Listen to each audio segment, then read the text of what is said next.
The Retro Arcade Museum in Beacon is a living museum where visitors get to play. A 60s, 70s themed arcade with authentic vintage working games where people can come in and actually relive their memories and make new ones. So we get the older crowd who remember these games and gravitate towards them because it reminds them of their youth. And then we get the kids come in who've never seen anything on this scale before because they're so used to looking at video games. And the games on site are ones that were popular pre-Atari, many from the 40s, 50s, and 60s, most that simulate a task. These machines are called electromechanical machines.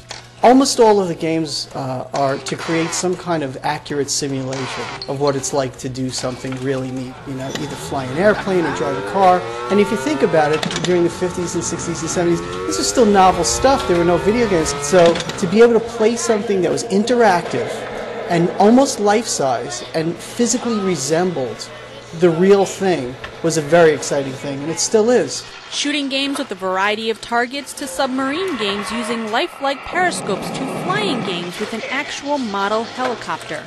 The rifles use real rifle stocks from Remington 22 rifles.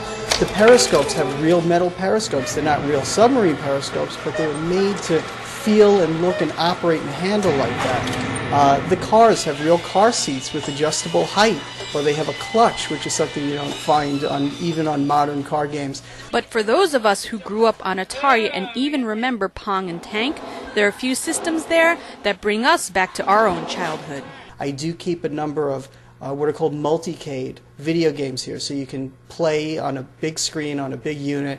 You can play the games you remember like Frogger and Scramble and Defender and Rastin and Rampage and Bubble Bobble and all that sort of thing. So there's at least 30 or 40 games. I also keep an Atari 2600 hooked up all the time to a big screen, so if people want to play Atari 2600, Pitfall or Combat as they called it, you can always jump on that. For the owner, Fred Barbro, each of these machines is part of a larger collection of his, and he is continually changing out these systems with something new for visitors to come back and play. The whole idea of this place was to walk into an experience, to take your mind off of everything else, give yourself a little wonder, bring back some memories, make some new ones, and really have a once-in-a-lifetime experience because there's just not too much of this left anymore. The Retro Arcade Museum is located on Main Street in Beacon at the corner of Schenck Street, and no tokens are needed because for an hourly rate you can play to your heart's content. For more information, log on to retroarcademuseum.com. For Cablevision News, Kimberly Hart reporting.